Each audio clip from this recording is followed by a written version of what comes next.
So as promised, here's what I've learned from the presentation, Preparing Your Kids for the Transition to the Real World by Grandin and Debra. Approximately 1 in every 59 children are born with autism. Albert Einstein. Dr. Einstein had no speech until age 3. Steve Jobs, he was a loner. He brought snakes to school. Leonardo da Vinci. This man was far advanced on the autism spectrum. I'm not naughty. I'm autistic. And I just get too much information. This is Lloyd I.M. and you're listening to Takiwātanga, Love Not Cure, Exploring Autism One Strength at a Time.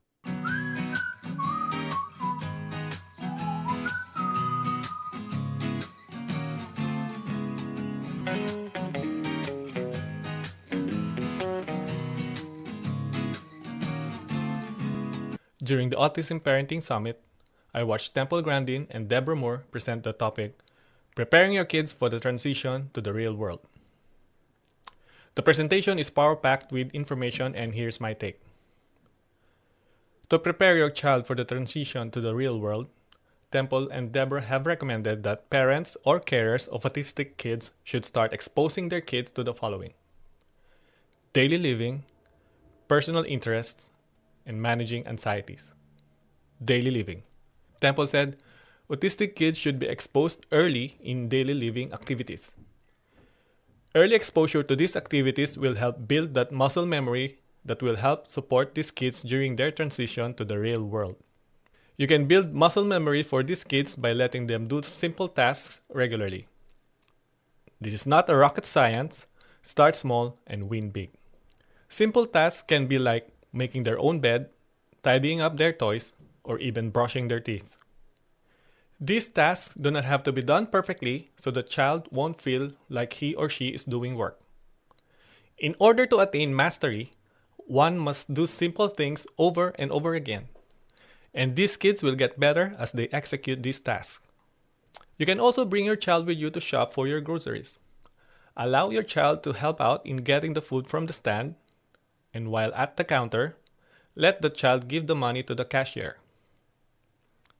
Another idea is you can help your child open their own bank account, or perhaps introduce commuting to him or her by visiting a nearby park or a friend using public transport. If using a public transport is overwhelming to your child, why not bring your child to a bus stop so he or she can see what a bus looks like and get familiar with a bus stop?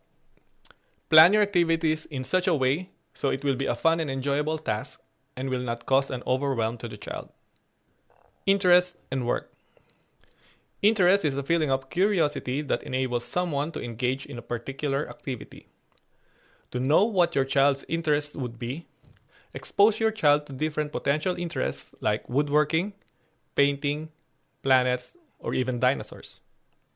Debra said, you will never know what interests your child if you do not take that extra step to expose your child to such activities. Insider.com published an article about Walt Disney's interest in drawing when he was 7. His drawings were sold to his neighbors, and his interest to drawings helped him build his enterprise. I'm not saying that your child should follow the path of Walt Disney, but why not? What I'm saying is that personal interest can be a lifelong career too. Another example. If your child loves trains, cars, or even dinosaurs, why not bring your child to a museum of his or her interest? You can go and visit a museum as a family and make it an activity for all. Explain to your child that this will be a fun activity for the whole family, and you can also reward your child for being amazing in handling overwhelm and anxiety. As a reward, there can be an ice cream break or a visit to his or her favorite park or zoo in the coming weekends. Know what your child's interest is to make learning easy and fun. So how would you know your child's interests? Before you research potential interests for your child, you have to understand that people think differently. Some people think in pictures like Grandin, while Albert Einstein thinks in patterns and numbers. If you understand how your child thinks, you can narrow down your options of potential interest for your child. List down all potential interests for your child that you might want to explore. If your child loves art, bring him or her to an art gallery, a Saturday painting class, or maybe let the child do paper artwork. Once you have identified your child's interest, you can look for a group of people of the same interest, then let your child join that group.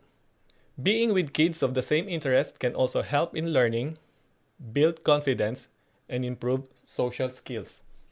Temple said, the idea of going to college or university is not for everyone.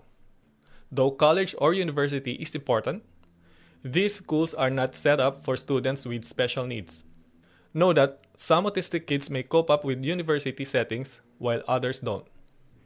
An autistic person can still be successful in life. Some owns fabrication business, a carpentry or trades business, or an art shop. This could go on and on and on. There are plenty of jobs that don't require a person to go to a university, and these jobs can work just right for your child. Remember that being successful is not because you focus on what is missing, but rather you focus on your abilities and strengths and enjoy doing what you do. Anxiety. Preparing a child for the real world can be challenging, as anxieties and overwhelm will come with it. But if you know the triggers causing these anxieties and overwhelm for your child, you can manage them beforehand so they won't come knocking at your door. Let's use the train museum as an example. Let's say your child's anxieties are triggered by a crowd and noisy place. You can manage the trigger by calling the museum reception and ask them what's the best time of the week to go there with less crowd. Explain why you were asking so they can give you the best options. Once you are set for that family visit to the museum, set that child's expectations by showing images about the museum or letting the child listen to the sound of a train horn. For extreme cases, like experiencing anxieties with sensory sensitivity, an expert's advice may be required. Temple suggests moving away from medication as much as possible and only seek lower dosage in prescription. Only resort to medication if there's a real need to do so. When meeting with a doctor, don't ask for a higher dosage of medication. Don't even ask for an increase in dosage if the effect wears off. Live through the nerve cycle because you will get through it. In summary, to prepare your child for the transition in the real life, you have to first, expose your child to daily living activities. Second, expose your child to as many potential interests as possible. And lastly, manage your child's anxiety by setting expectations. These are my take in this presentation, Preparing Your Kids for the Real World by Temple Grandin and Debra Moore. Every tangata whai Takiwātanga, or person with autism, is different. If you fail with one strategy, don't stop. Keep moving forward. Always remember, for every failure you encounter, you're one step closer to your success. Thanks for tuning in. Till next time, memuto te whakawahare. Let's stop judging others. Me mahi tahi tato. Let's all work together. Kia kaha, kia maia. Stay strong, be brave.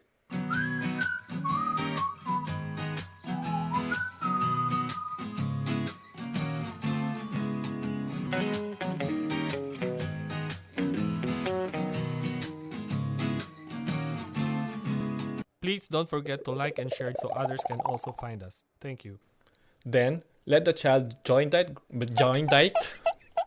Temple said, autistic kids should be exposed in,